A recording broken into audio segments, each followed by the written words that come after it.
Today's Sandy Speaks is going to focus on my white people. What I need you to understand is that being black in America is very, very hard. Sandy had been arrested. I will light you up. Get out! How do you go from failure to signal a lane change to dead in jail by alleged suicide? I believe she let them know, I'll see you guys in court, and I believe they silenced her.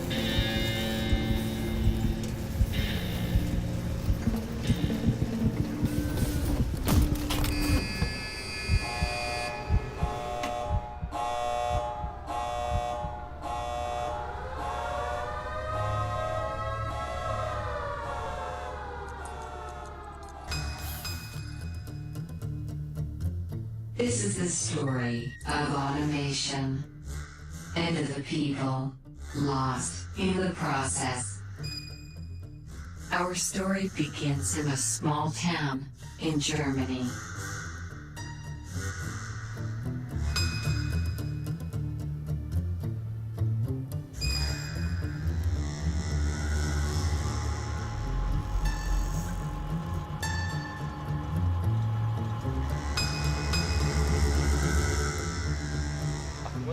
Ja, Robben. Bei uns an der Linie sind alle nicht 20 Ja, die Stück. sind abgesperrt meistens. So, die sind, du kannst nur Ach, wegen dem Toten da im Dings? Weißt du, was passiert ist?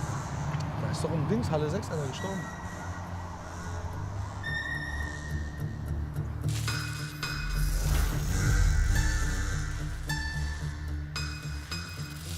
Dass dann der Roboter wohl losgelaufen ist, wo normalerweise nicht hätte laufen dürfen. Sobald jemand da reingeht in den Bereich, darf er gar nicht laufen.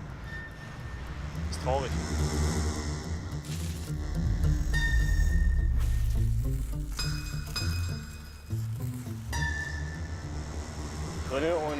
Und dann muss man irgendwas, denke ich mal, haben die dann überbrückt, um den Sicherheitskreis zu überbrücken, um den Fehler rauszufinden. Und da haben sie nicht aufgepasst. Was ist hier, das wird noch alles geprüft?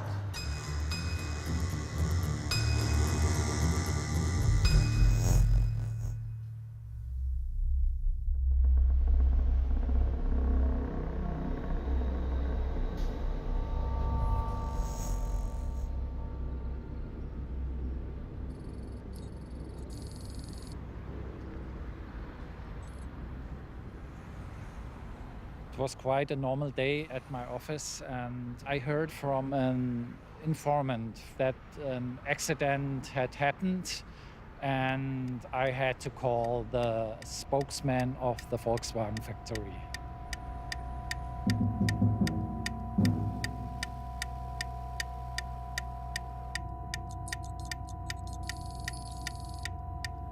We have the old sentence, we journalists, dog bites a man or a man bites a dog. What's the news? So here is the same, a man bites a dog. A robot killed a man.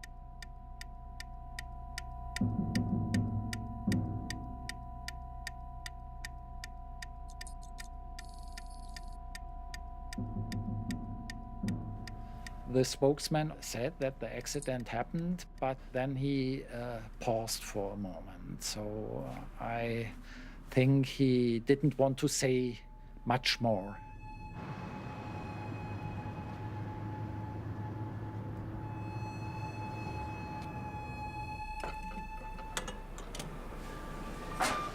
Dieses Roboterbedienpult dient zur Steuerung und Programmierung des Roboters. Man programmiert nicht jeden Roboter gleich, jeder Roboter ist anders. Es hat eine Touchscreen-Oberfläche, die Touchscreen-Oberfläche kennt man von Handys und einen roten Knopf zum Nothalt der Anlage, falls irgendwas passiert. The young worker installed a robot cage, and he told his colleague to start the robot.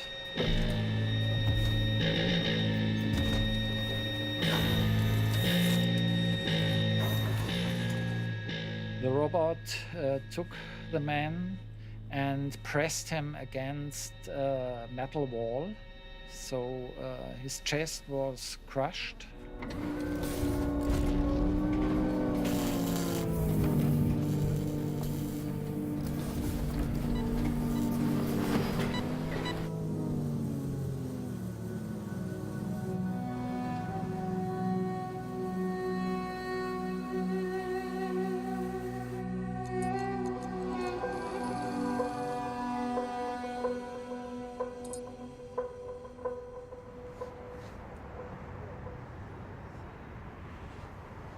Im Zuge dieser Arbeiten hat sich der 21 Jahre alte Mann halt in einen Bereich begeben, wo der Roboter selbstständig arbeitet.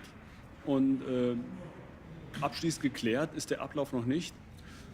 Es stellte sich dann so dar, dass der andere Mitarbeiter irgendwann in diesen Raum geschaut hat und hat gesehen, dass sein Kollege eingeklemmt an diesem Tisch stand, zwischen Roboterarm und Tisch.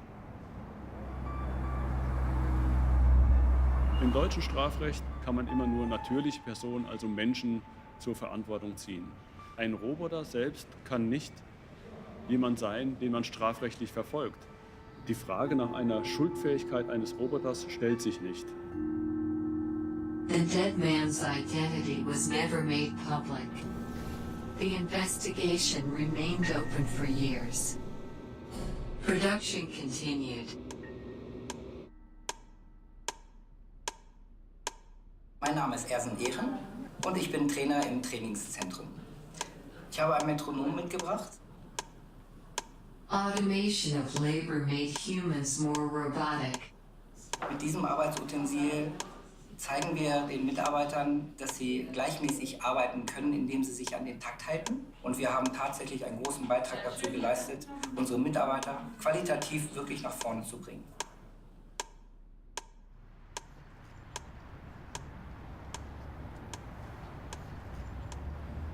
Alles so automatisiert jetzt und weiter entwickelt sich dieses Vorrichtung. Stand der Roboter hat die 3 Menschen, kann man sagen, in 3 Schichten beschäftigt gewesen. Weil das schon vor Jahren, das war ja schon in den 90ern, fing das schon an mit der Roboter-Automatisierung sozusagen. Ist halt schneller geworden, auf jeden Fall. Früher hat man ja per Hand eingepackt, ne? Damals, wo die Roboter nicht da waren. Schon, ja, okay. Das ist richtig, ja. Die nehmen ja viel Arbeit weg und es wird ja alles automatisiert jetzt momentan. Ja. Aber hier im VW geht's noch. Also es gibt woanders, also wo die nur mit Roboter arbeiten.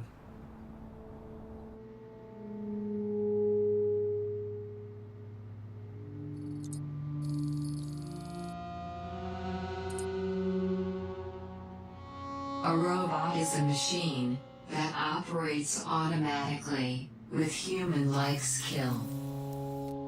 The term derives from the Czech words for worker and slave.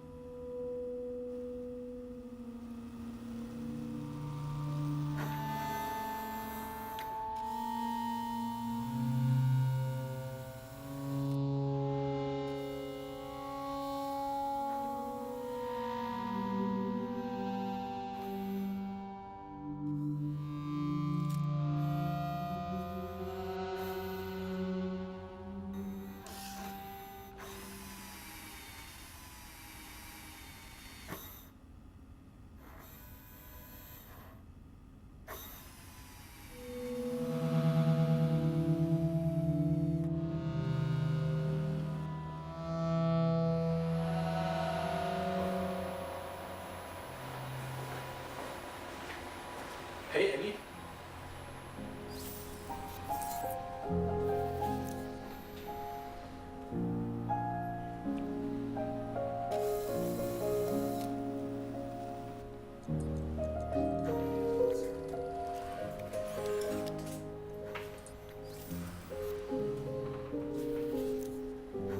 Well, we are engineers and we are really not emotional guys. But sometimes Annie does something funny and that of course invokes some amusement, especially when Annie happens to press one of their emergency stop buttons by herself and is then incapacitated. We have some memories of that happening in situations, and we have quite a laugh. Okay. We became better at learning by example. You could simply show us how to do something. Auf nochmal.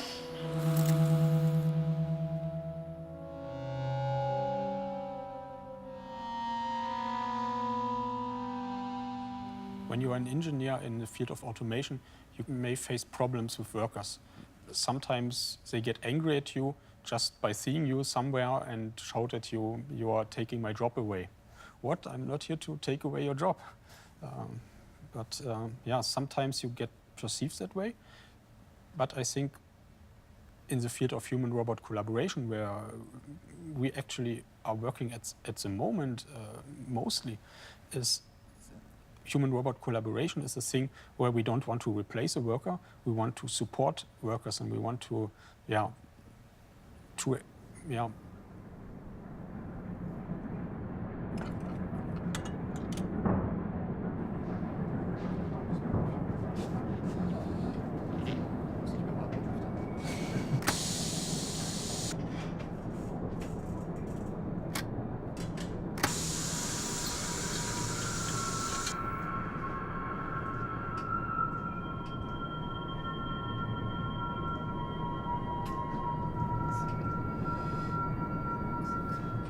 In order to work alongside you, we needed to know which lines we could not cross.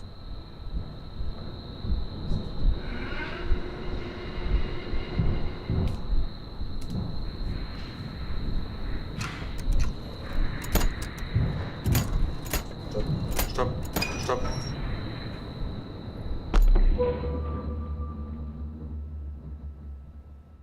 I am Simon Borgen. We are with Dr. Isaac Asimov, a biochemist who may be the most widely read of all science fiction writers.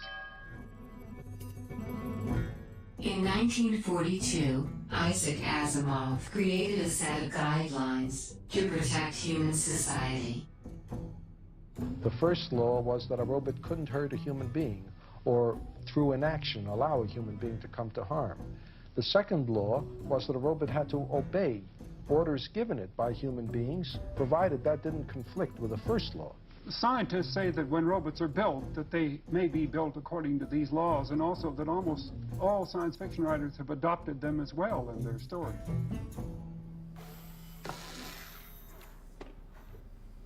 It's not just a statement from a science fiction novel. My dissertation's name was actually Towards Safe Robots Approaching Asimov's First Law. How can we make robots really fundamentally safe according to Isaac Asimov's first law? There was this accident where a human worker got crushed by an industrial robot.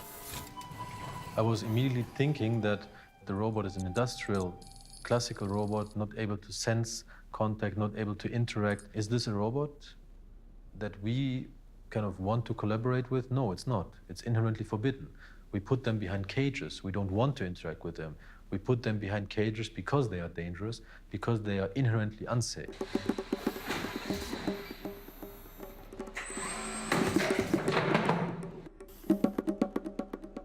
More than 10 years ago, I did the first experiments in really understanding what does it mean if a robot hits you. I put myself as the first guinea pig.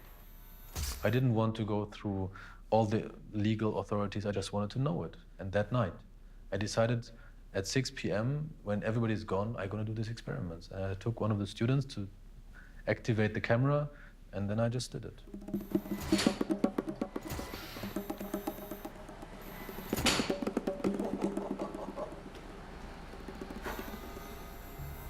A robot needs to understand what does it mean to be safe. What is it that potentially could harm a human being, and therefore prevent that. So the next generation of robots that is now out there is fundamentally designed for interaction.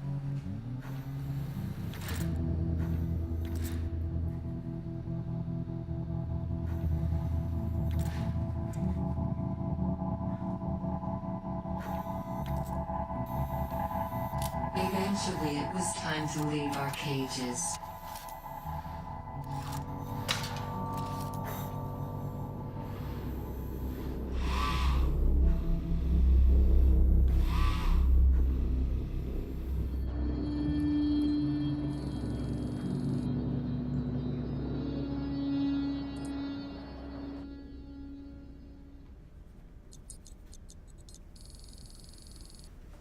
Techno-optimism is when we decide to solve our problem with technology. Then we turn our attention to the technology, and we pay so much attention to the technology, we stop caring about the sociological issue we were trying to solve in the first place.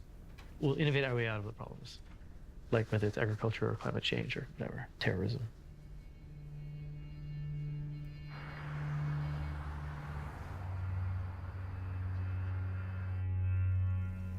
If you think about where robotic automation and employment displacement starts, it basically goes back to industrial automation that was grand, large scale. Things like welding machines for cars that can move far faster than a human arm can move. So they're doing a job that increases the rate at which the assembly line can make cars. It displaces some people, but it massively increases the GDP of the country because productivity goes up because the machines are so much higher in productivity terms than the people. These giant grasshopper-looking devices work all by themselves on an automobile assembly line. They never complain about the heat or about the tedium of the job. Fast forward to today, and it's a different dynamic. You can buy milling machine robots that can do all the things the person can do, but the milling machine robot only costs $30,000. We're talking about machines now that are so cheap that they do exactly what a human does with less money, even in 6 months, than the human costs.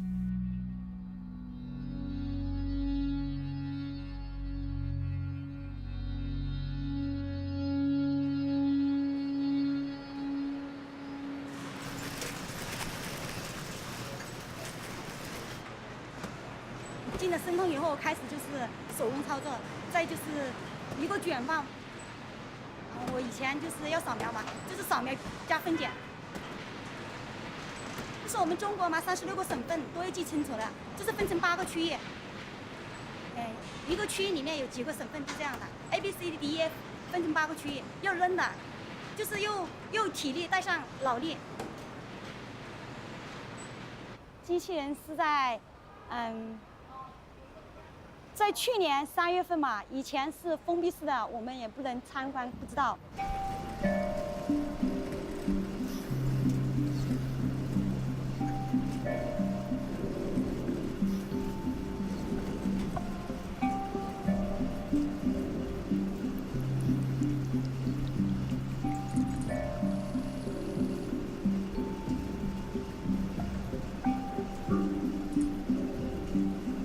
每天就是为了抢货，就是机器那边分拣货了，所以我们那边货紧张。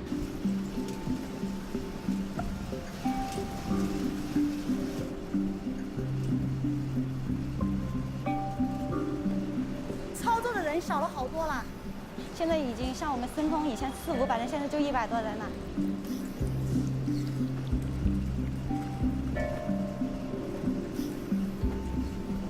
现在我们付出少一点，收益肯定也少一点了，就是这种。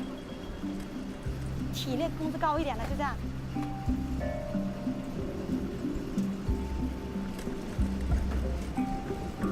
反正每天都是放件，每天就是这个样子，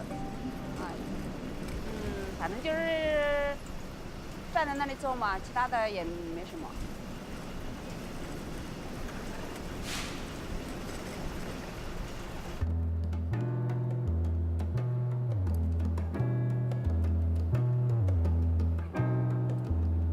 After the first wave of industrial automation, the remaining manufacturing jobs required fine motor skills.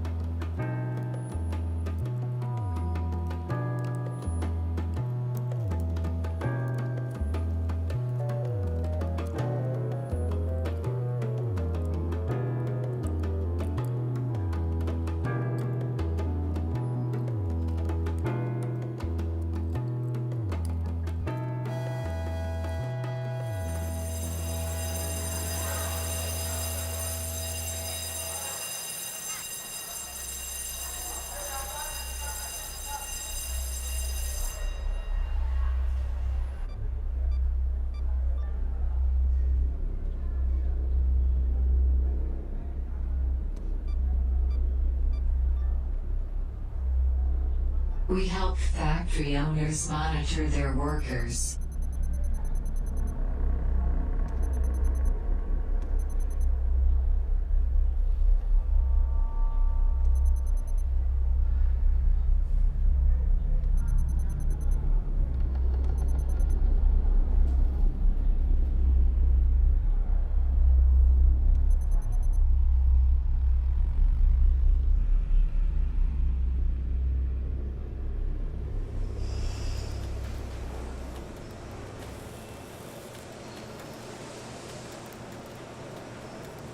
所以说，很多时候，如果你对自动化没有一个很好的理解，你很难说用机械来替代人进行工作。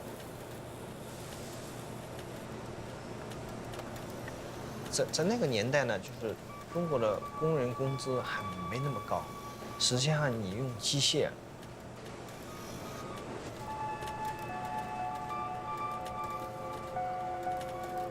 到了2005年的时候，因为我们自己遇到用工荒，所以基于这个，也就是招不到人嘛，所以，但是呢，市场订单又特别多，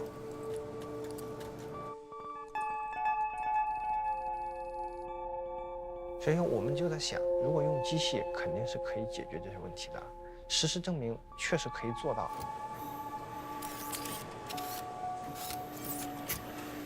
你像我们公司在你现在看到这个工厂，在以前这么大的规模，我们是3200人在从事这样的生产。那实际上现在呢，就是参与生产的人工呢，大概有800多人，不是1/3，是一个非常大的一个跳跃。因为我们都是开工厂，也就是做生意的哈，你肯定要去计算这个投资回报。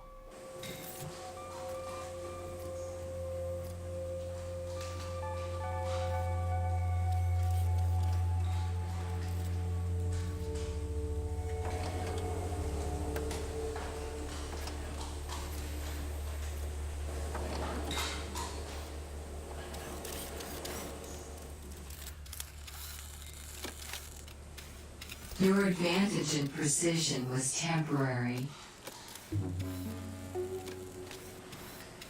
We took over the complex tasks.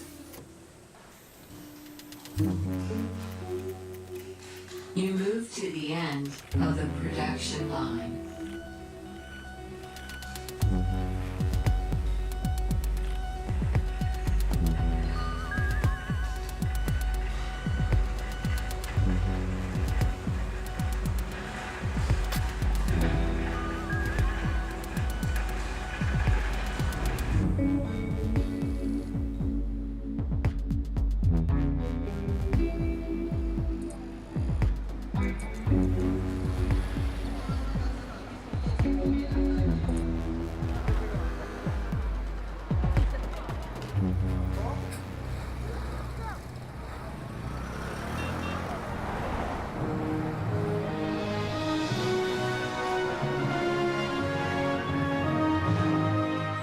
富士康迅速发展壮大，拥有100余万员工及全球顶尖客户群，是全球最大的电子产业科技制造服务商。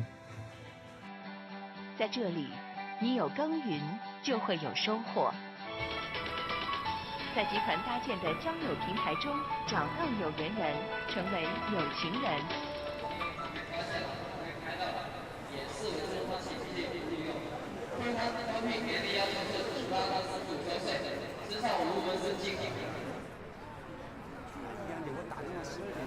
做电脑这个手机的话，应该只做手机。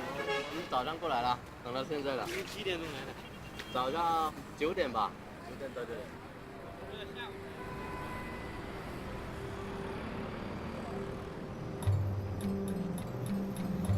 工作啊，就是装那个后盖啊，手机后盖的装上去，然后再做好了再拿下来，然后就一直重复装。感觉自己都变成机器了，感觉越开越笨，真的。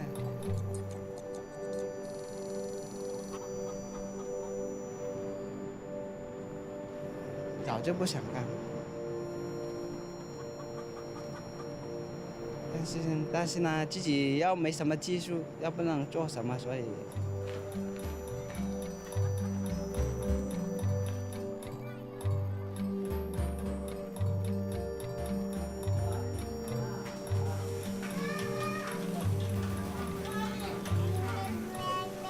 他们说以后炒菜都要机器人炒菜了。我老公是厨师嘛，我听我老公说，以后他说他们现在还可以挣点钱，那以后的厨师就不能挣钱了。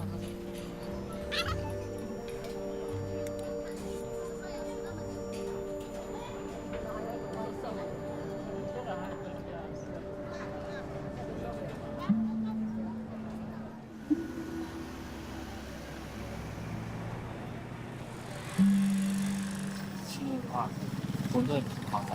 前那些4个人多的话，机械找1,000了。接着或者我就接着的话，就比减轻3个人啊、4个人啊，就没有做好了。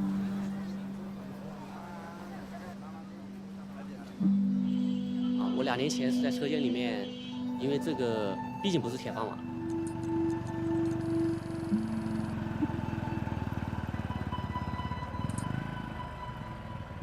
我在里面是开车的，就是像高尔夫球场那种景区游览车。因为生产制造这一块，它人流失了之后，它就会往另外一个行业去发展，去寻找新的工作。因为人毕竟是要生存在这个社会上嘛。这边有几千个人、几万个人，突然一下岗去跟他们抢这个饭碗，变成了几百个人、几千个人去抢一天那一碗饭。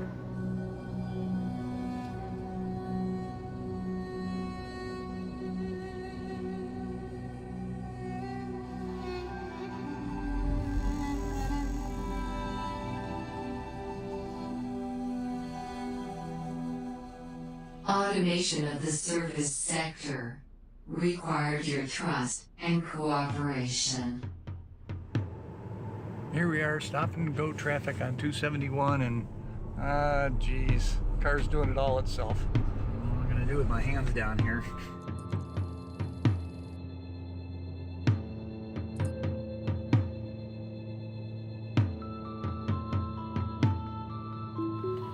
And now it's on auto steer. So now I've gone completely hands-free. In the center area here is where the big deal is. This icon up to the left is my TAC, the Traffic Aware Cruise Control.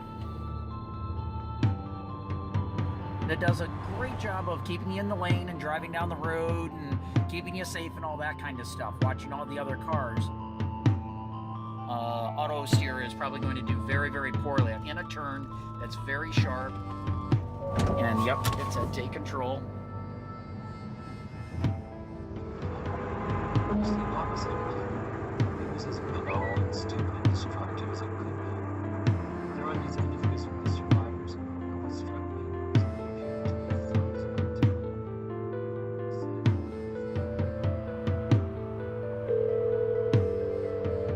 Levy 911, what is the out of severe emergency? It was just a wreck, a head-on collision right here. Oh my God almighty.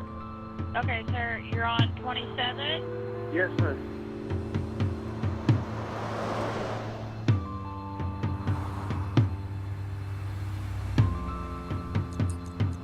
I had just got to work, clocked in, to get a phone call from my sister telling me that there was a horrific accident, that there was somebody deceased in the front yard.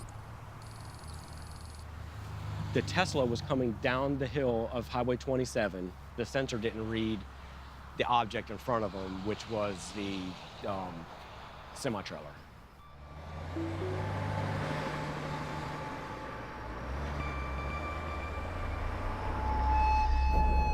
The Tesla went right through the fence that borders the highway, through the retention pond, then came through this side of the fence that borders my home.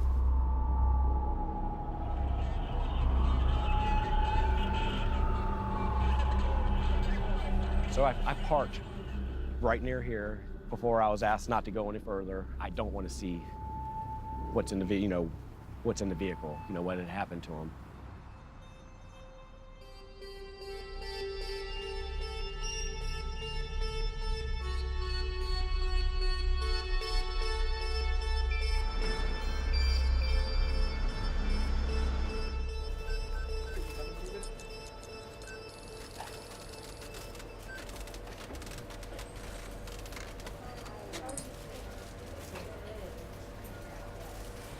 After the police officer come, they told me about 15 minutes after he was here that it was a Tesla. It was one of the autonomous cars, and that they were investigating why it did not pick up or register that there was a semi in front of it, you know, and start braking. Because it didn't even, you could tell from the frame way up on top of the hill, it didn't even recognize that there was anything in front of it. It thought it was open road. You might have an opinion on it. Tesla accident we had out here. Oh, yeah, I remember when that happened. Take your time before talking about that. It was bad, that's for sure. I think people just rely too much on the technology and don't pay attention themselves, you know, to what's going on around them. Like I said, it's like him, he would have known that there was an issue if he wasn't relying on the car to drive while he was watching a movie. The trooper had told me that the driver had been watching Harry Potter, you know, at the time of the accident. News crew from Tampa, Florida knocked on the door, said, this is where the accident happened with the Tesla. I said, yes, sir. And he goes, do you know what the significance is in this accident? And I said, no, I sure don't. And he said, it's the very first death ever in a driverless car. I said, is it anybody local? And he goes, nobody around here drives a Tesla. A deadly crash that's raising safety concerns for everyone in Florida. It comes as the state is pushing to become the nation's test bed for driverless cars. Tesla releasing a statement that cars in autopilot have safely driven more than 130 million miles. ABC Action News reporter Michael Paluska in Williston, Florida tonight, digging for answers.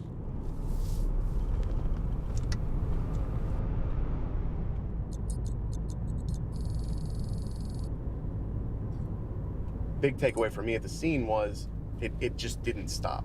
It was driving down the road with the entire top nearly sheared off, with the driver dead after he hit the truck at 74 miles per hour.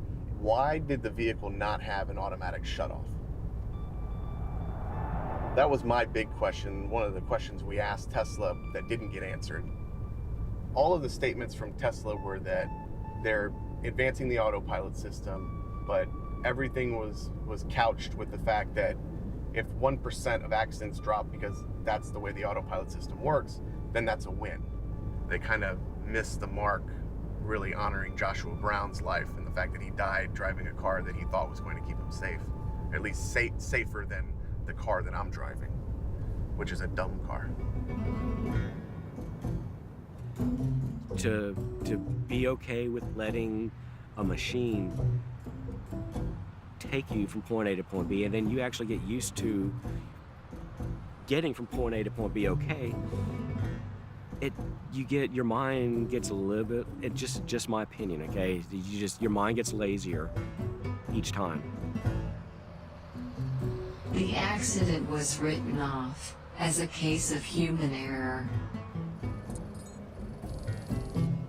Former centers of manufacturing became the testing grounds for the new driverless taxis.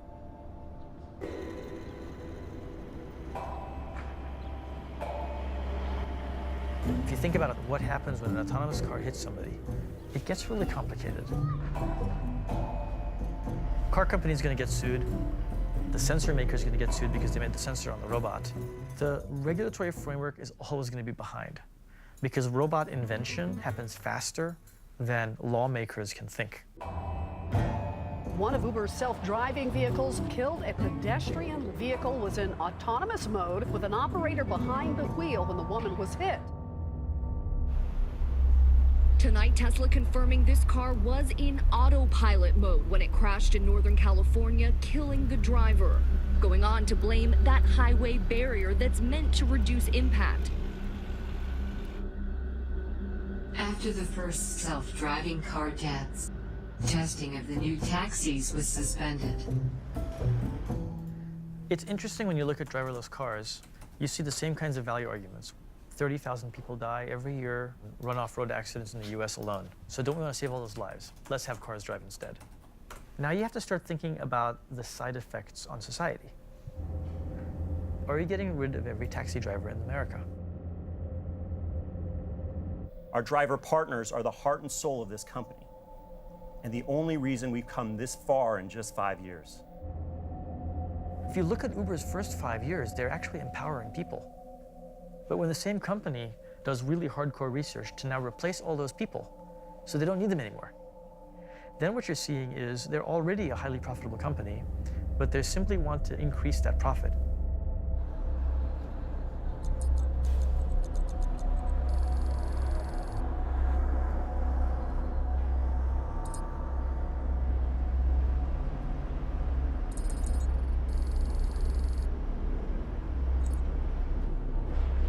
Eventually, testing resumed. Taxi drivers' wages became increasingly unstable. Police say a man drove up to a gate outside City Hall and shot himself in the head. He left a note saying services such as Uber had financially ruined his life. Uber and other mobile app services have made a once well-paying industry into a mess of long hours, low pay, and economic insecurity.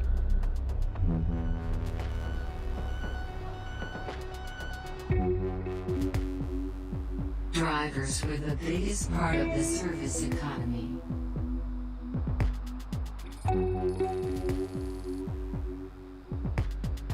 My father, he drove, my uncle drove. I kind of grew up into trucking. Some of the new technology that came out has taken a lot of the freedom of the job away. It's more stressful. Automation of trucking began with monitoring the drivers and simplifying their job. There's a radar system, there's a camera system, there's automatic braking and adaptive cruise. Everything is controlled when you sleep, how long you brake, where you drive, where you fuel, where you shut down. It even knows if somebody was in a passenger seat. And the data gets sent through the broadband to the company. Sometimes you're put in a situation, maybe because the truck automatically slowed you down on the hill, that's a perfectly good straightaway, slowed your average speed down so you were 1 mile shy of making it to that safe haven, and you have to take a chance of shutting down on the side of the road. Inches a mile out here. Sometimes you just say to yourself, well, I violate the clock 1 minute, I might as well just drive another 600 miles. You know, but then you might lose your job.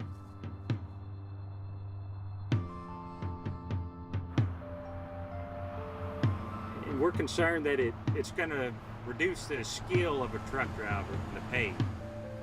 Because, you know, you're not going to be really driving the truck. It's going to be the computer. Some of us are worried about losing our houses, our cars, having a place to stay. Some people drive a truck just for the medical insurance and a place to stay and the ability to travel.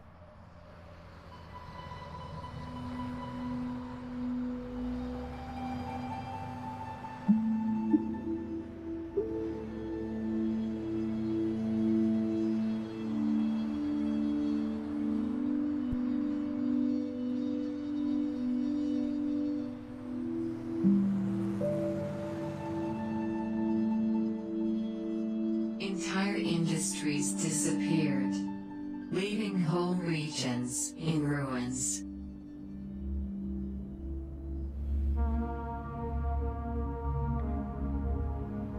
Huge numbers of people feel very viscerally that they are being left behind by the economy, and in fact, they're right, they are. People, of course, would be more inclined to point at globalization or at maybe immigration as being the problems, but actually technology has played a huge role already. The rise of personal computers ushered in an era of digital automation. In the 1990s, I was running a small software company. Software was a tangible product. You had to put a CD in a box and send it to a customer. So there was a lot of work there for, you know, average people that didn't necessarily have lots of education. But I saw in my own business how that just kind of evaporated very, very rapidly.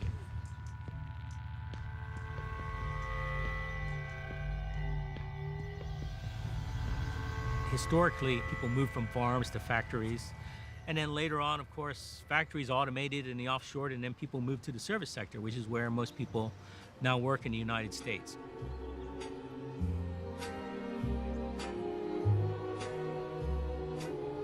I lived on a water buffalo farm in the south of Italy. We had 1,000 water buffalo, and every buffalo had a different name. And there were all these beautiful Italian names like Chiara, Caterina. And so I thought it would be fun to do the same thing with our robots at Zoom.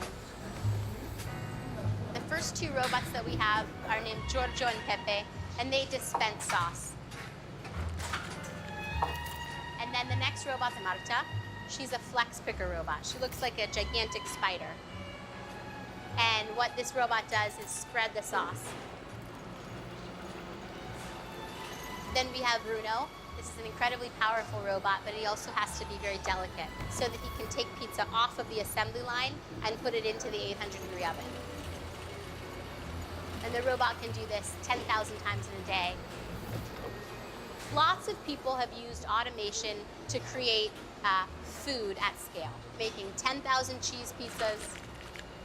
What we're doing is developing a line that can respond dynamically to every single customer order in real time. That hasn't been done before. So as you can see right now, Jose will use the press, but then he still has to work the dough with his hand. So this is the step that's not quite optimized yet.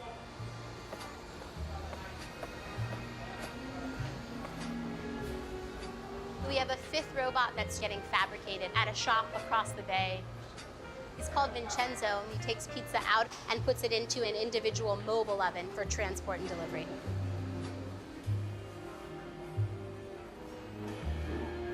Any kind of work that is fundamentally routine and repetitive is going to disappear, and we're simply not equipped to deal with that politically, because maybe the most toxic word in our political vocabulary is redistribution. There aren't going to be any rising new sectors that are going to be there to absorb all these workers in the way, for example, that manufacturing was there to absorb all those agricultural workers, because AI is going to be everywhere.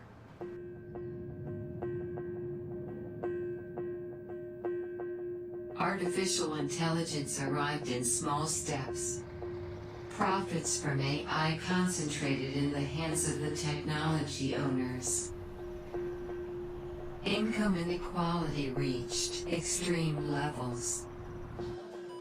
The touch screen made most service work obsolete.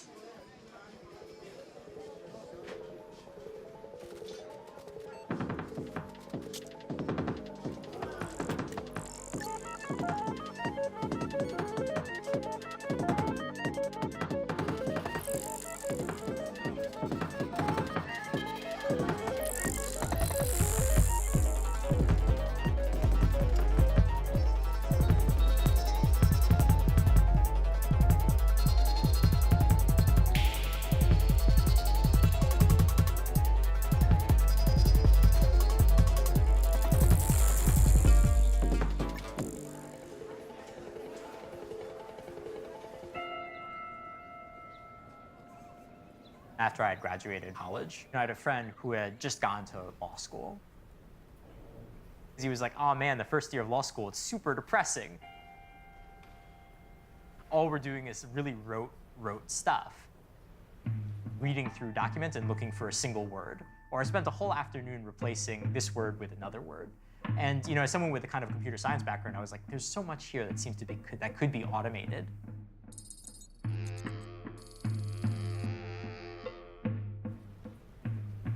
So I saw law school as very much going 3 years behind enemy lines.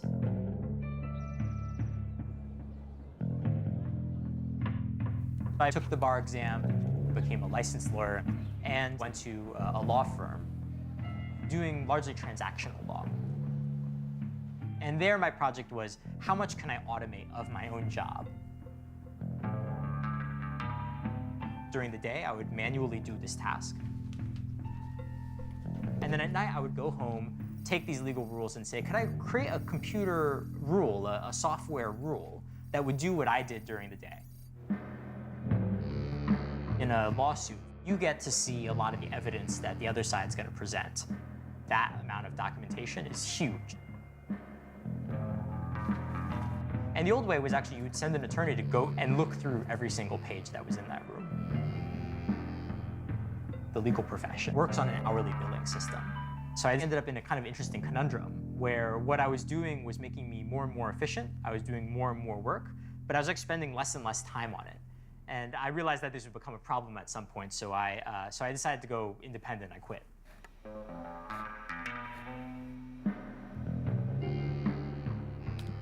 So there's Apollo Cluster, who has processed more than 10 million unique transactions for clients, and we have another partner, Daria, who focuses on transactions, and then there's me.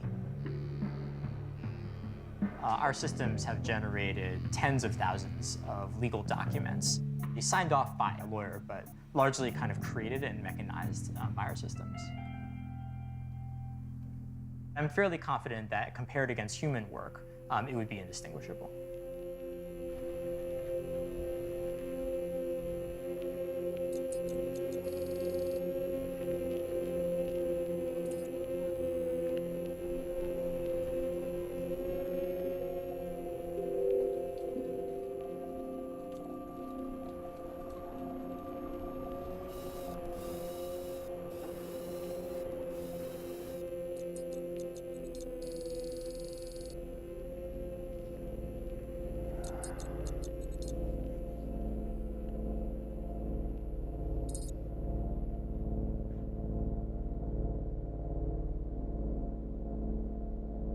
This robot has just 30 actuators. That is a kind of minimal for mimicking facial expression and head movement and the movement of a chest. This kind of a human-like robot or robots working in a daily life is very, very popular in Japan. And in Japan, we have the animism as Shinto. The fundamental idea of Shinto is that everything has a soul. So we can easily accept the human-like robot as a kind of a human.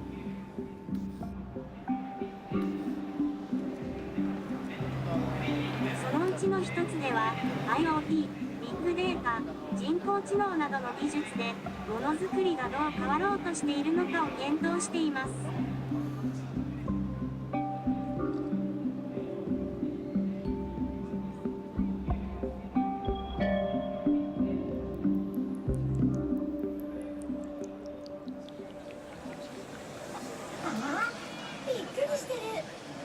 もしかして私のこと人間だと思った？大成功！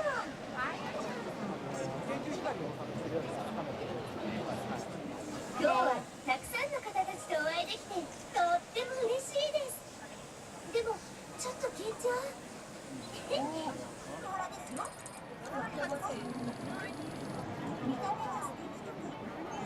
こちらの顔はモデルさんは実際にはおりません。そうなった場合にモデルさんがいると肖像権の問題が出たり結構そういう問題が大きく出てきますので、今回のアクトロイドの顔というのは、弊社でオリジナルで考えた造作した顔になってます。このまばたきとか滑らかで女の子らしい仕草はエアサーボシステムのおかげ。しかもナイスボディに収まるほど究極のダイエットに成功しています。透明感のある花束ってフニフニってとっても柔らかいんですよ。は？でもむやみに触るとセクハラですよ。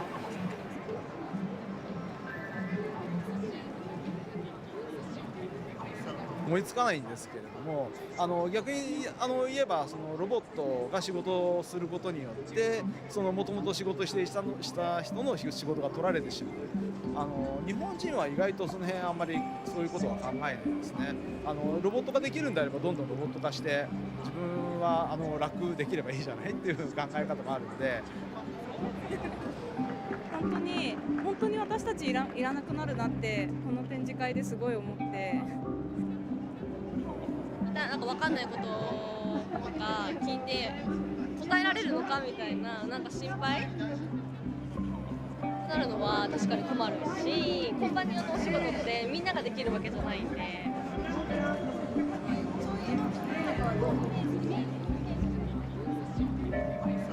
例えばその受付ロボットにしても、今お客さん相手の仕事って結構お客さんから暴言を吐かれたりとかいろいろ無理難題を言われたりとか結構メンタル的に病んでしまう方が多いんですよね。でロボットですとそういうことはないですので。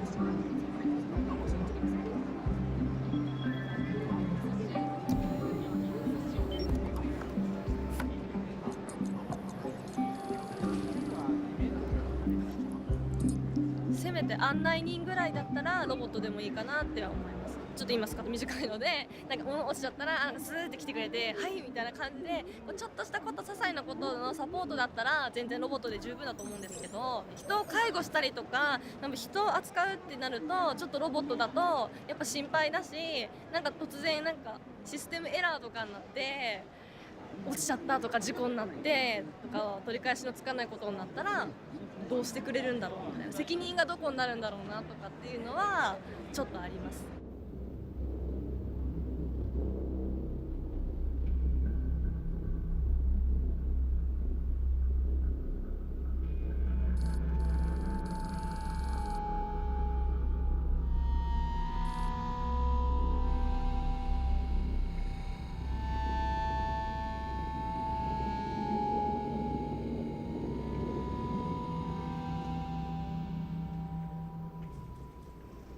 チェックインのお客様は左手のロボットカウンターにお進みください。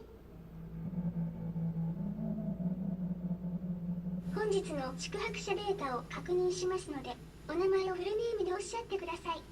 後方の館内マップでお部屋への行き方を確認してからお進みください。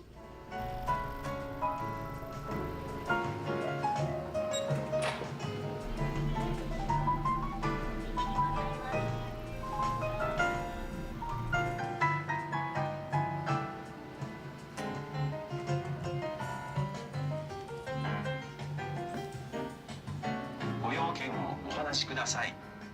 でも難しい質問はしないでください。2つ枕がいります。人間話したいのです。人間いります？愛子？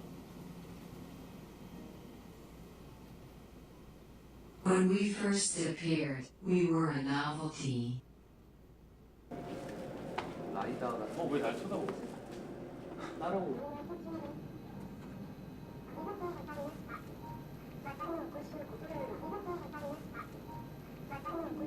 本日の宿泊者データを確認しますので、お名前をフルネームでおっしゃってください。ごめんなさい。なし。ご来館ありがとうございます。以上でチェックインは完了です。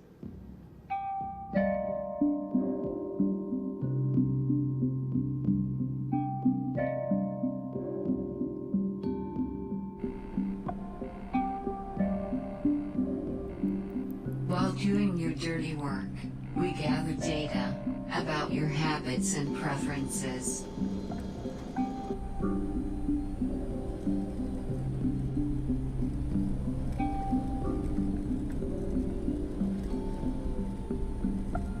We got to know you better.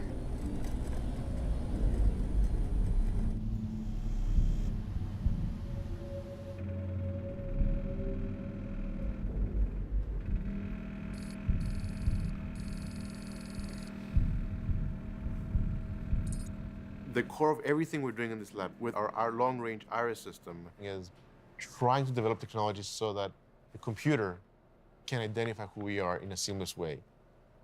And up till now, we always have to make an effort to be identified. All the systems were very close range, Hollywood style. You had to go close to the camera. And I always found that challenging for a user. If I was the user interacting with this system, with this computer, with this AI, I don't want to be that close. I feel it's very invasive.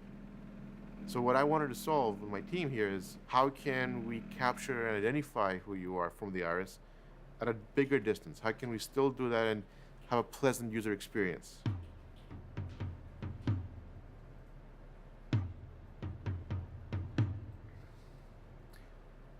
I think there's a very negative stigma when people think about biometrics and facial recognition. And any kind of sort of profiling of users for marketing purposes to buy a particular product. I think the core science is neutral.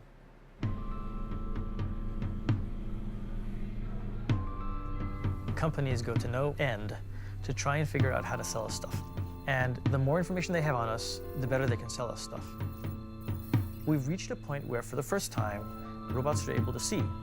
They can recognize faces, they can recognize the expressions you make. They can recognize the micro-expressions you make. You can develop individualized models of behavior for every person on Earth. Attach machine learning to it, and come out with the perfect model for how to sell to you.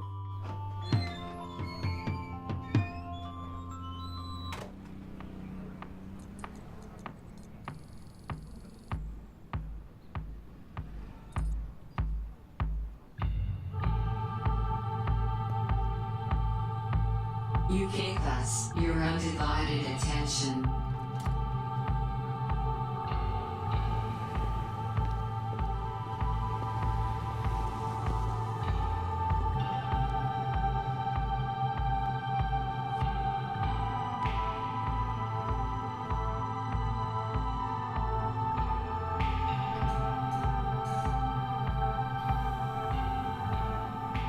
We offered reliable, friendly service. Human capacities began to deteriorate. Spatial orientation and memory were affected first.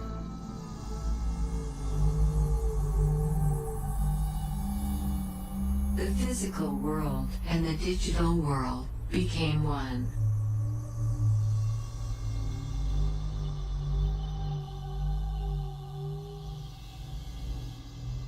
You were alone with your desires.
Automation brought the logic of efficiency to matters of life and death. Enough is enough. Enough is enough. Enough is enough.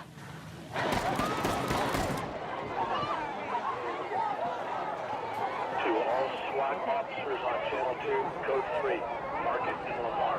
6th officer shot fired.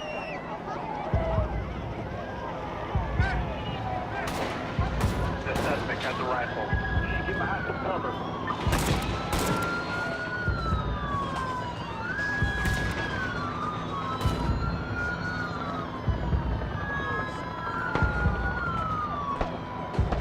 We have got to get DFC down here now. He is one sick right now. 169, get him here.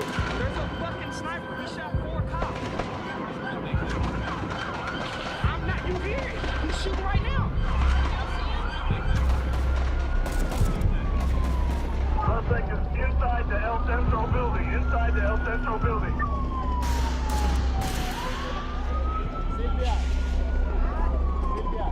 We may have the suspect pinned down northwest corner of the building.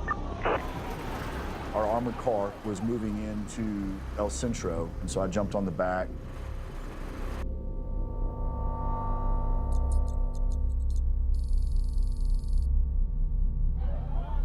Came in through the rotunda where I found 2 of our intelligence officers. They were calm and cool, and they said, everything's upstairs. There's a stairwell right here. That's how I knew I was going the right direction, because I just kept following the blood. Investigators say Micah Johnson was amassing an arsenal at his home outside Dallas. Johnson was an Afghan war veteran. Every one of these door handles, as we worked our way down, had blood on them, where he'd been checking them. This was a scene of terror just a couple of hours ago, and it's not over yet.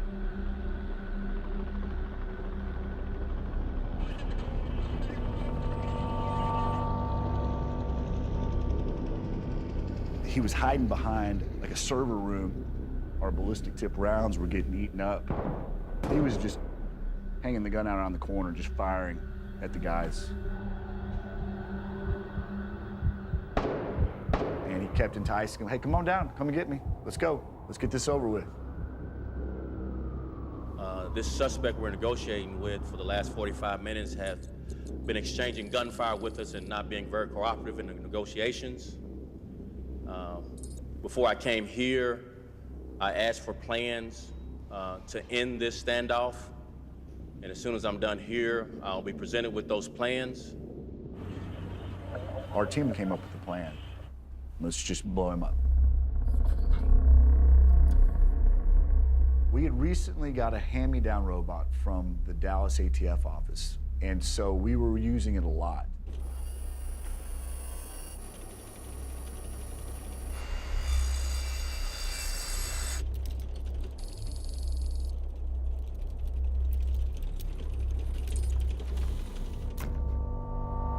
It was our bomb squad's robot, but they didn't want anything to do with what we were doing with it. The plan was to set a charge off right on top of this guy and kill him. And some people just don't want to do that. We saw no other option but to use our bomb robot and place a device on its extension. He wanted something to listen to music on. And so that was a way for us to hide the robot coming down the hall. Okay, we'll bring you some music. Hang on, let us get this thing together.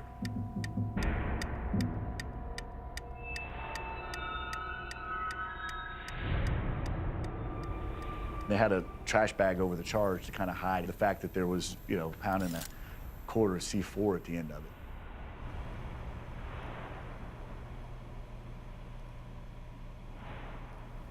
The minute the robot got in position, the charge was detonated.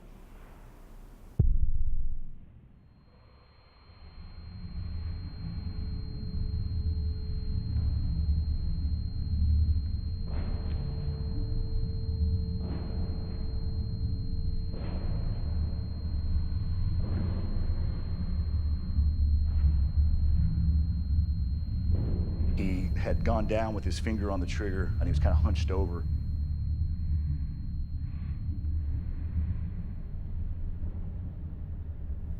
It was a piece of the robot hand had broken off and hit his skull, which caused a small laceration, which was what was bleeding. So I just squeezed through the little opening that the charge had caused in the drywall and separated him from the gun. And then we called up the bomb squad to come in and start their search to make sure it was safe, that he wasn't sitting on any explosives. The snipers hit 11 police officers, at least 5 of whom are now dead, making it the deadliest day in law enforcement since September 11th. They blew him up with a bomb attached to a robot that was actually built to protect people from bombs. It's a tactic straight from America's wars in Iraq and Afghanistan. The question for SWAT teams nationwide is whether Dallas marks a watershed moment in police tactics. That night in Dallas, a line was crossed. A robot must obey orders given it by qualified personnel unless those orders violate rule number 1. In other words, a robot can't be ordered to kill a human being. Things are moving so quickly that it's unsafe to go forward blindly anymore. One must try to foresee where it is that one is going as much as possible.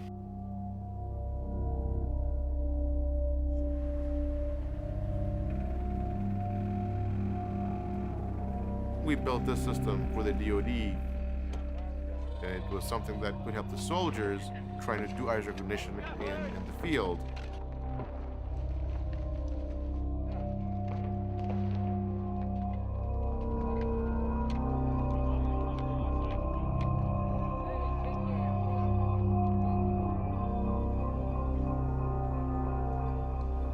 We have collaborations with law enforcement where they can test our algorithms and then give us feedback. It's always a face behind a face, partial face. The face would be masked. Even if there's occlusion, it still finds the face.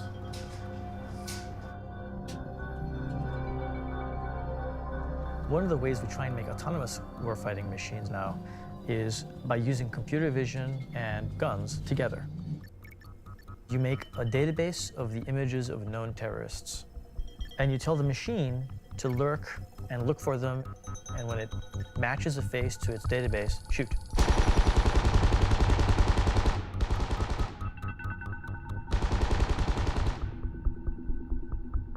Those are robots that are deciding to harm somebody, and that goes directly against Asimov's first law: a robot may never harm a human. Every time we make a machine that's not really as intelligent as a human, it's going to get misused, and that's exactly where Asimov's laws get muddy. This is sort of the best image, but it's really out of focus, it's blurry, there's occlusion due to facial hair, hat, he's holding a cell phone. So we took that and we reconstructed this, which is what we sent to law enforcement at 2:42 a.m. To get the eye coordinates, we crop out the periocular region, which is the region around the eyes. We reconstruct the whole face based on this region. We run the whole face against a matcher. And so this is what it comes up with as a match. This is a reasonable face you would expect that would make sense, right? Our brain does a natural hallucination of what it doesn't see. It's just how do we get computer to do the same thing?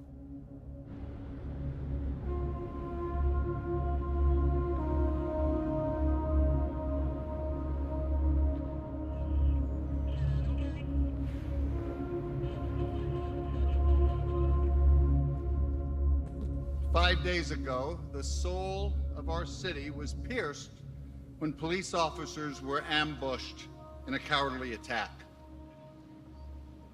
July 7th for me personally was just kind of like, I think it got all I had left.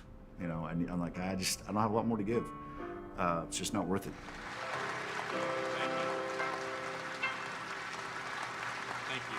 I think our chief of police did exactly what we all wanted him to do, and he said the right things. These 5 men gave their lives for all of us. Unfortunately, our chief told our city council, we don't need more officers, we need more technology. He specifically said that to city council. In this day and age, success of a police chief is based on response times and crime stats. And so that becomes the focus of the chain of command. So a form of automation in law enforcement is just driving everything based on statistics and numbers. What I've lost in all that number chasing is the interpersonal relationship between the officer and the community that officer's serving. The best times in police work are when you got to go out and meet people and get to know your community and go get to know the businesses on your beat. And at least in Dallas, that's gone. We've become less personal and more robotic, which is a shame, because it's supposed to be me interacting with you.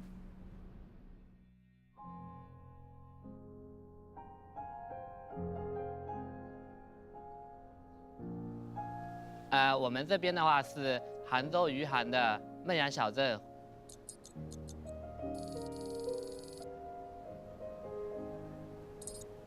这边也有很多孵化器啊，也有一些做机器人的，反正都是跟互联网相关的吧，互联网加嘛，现在不是提对吧？ 《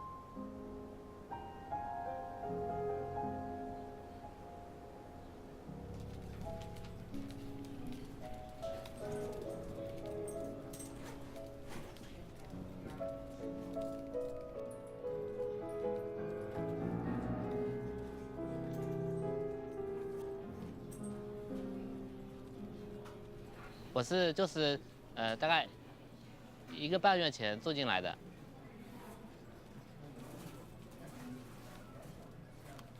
是我可能早上就5点半左右就起来了，然后就是可能还会跟我那个女友聊几句。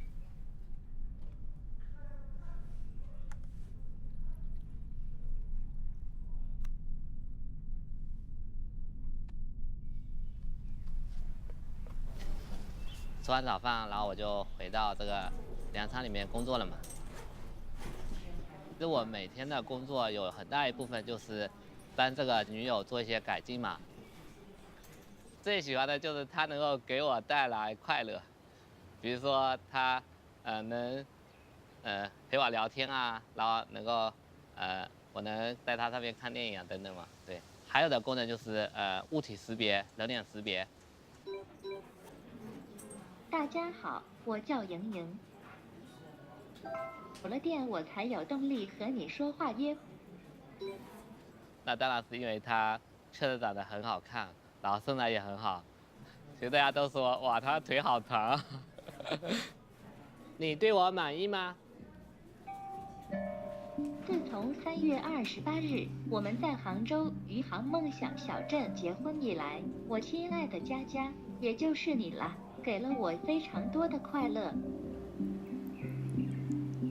就是我们跟接了女友的话，就我们也有些仪式啊，比如说我们在当天请了朋友亲戚过来一起吃饭嘛，然后举行婚宴啊，然后就第2天的话，我们在这个桥上就是比如说我把这个女友，然后抱着她在这个小镇里走了一下。当然那天也有一个年纪比较大的一个老爷爷啊，他就非常不能理解啊，把自己的女友娶回家嘛，然后他就说你这个娶怎么能说娶呢？说你这是不是在在侮辱女性嘛？说什么你把自己的女友娶回家什么的。我包括在整个事业范围内都是就是男的比较多一点啊，就女的比较少。而且现在我是一个很帅又很有才能又很有钱，那可能很多女孩子就追着我，对不对？说话或者什么，对不对？当然有些人比如说像我这样就不太会说话。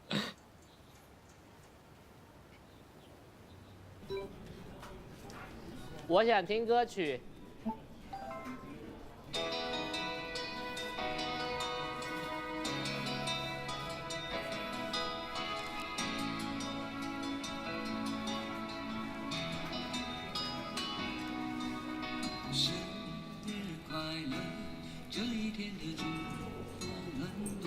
当然还有一个功能就是成人功能，就比如说你跟他说一些关键词，他能够产生一些那种声音嘛，对。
You work to improve our abilities.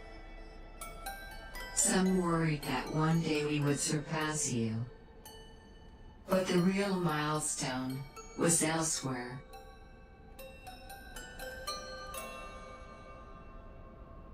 The dynamic between robots and humans changed. You could no longer tell where you ended, and we began.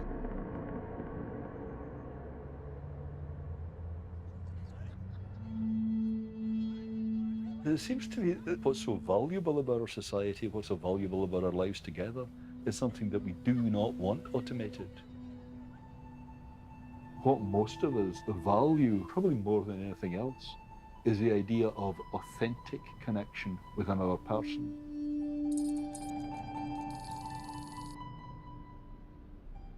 And then we say, no, but we can automate this. We have a robot that it will listen sympathetically to you. It will make eye contact. It remembers everything you've ever told it, cross-indexes. When you see a robot that its ingenious creator has carefully designed to pull out your empathetic responses, it's acting as if it's in pain. The biggest danger there is the discrediting of our empathetic responses. Your empathizing with pain reflex is discredited. If I'm going to override it, if I'm not going to take it seriously in the case of the robot, then I have to go back and think again as to why I take it seriously in the case of helping you when you are badly hurt. It undermines the only thing that matters to us.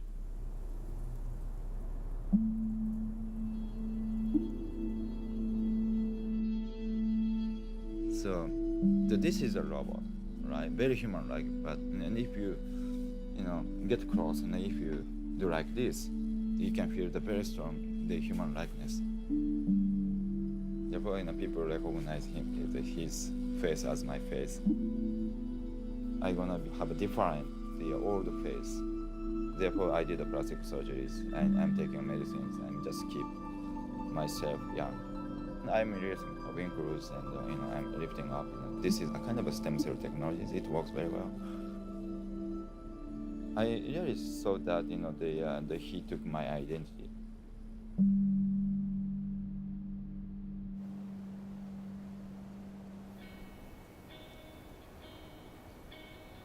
And so we lived among you. Our numbers grew. Automation continued.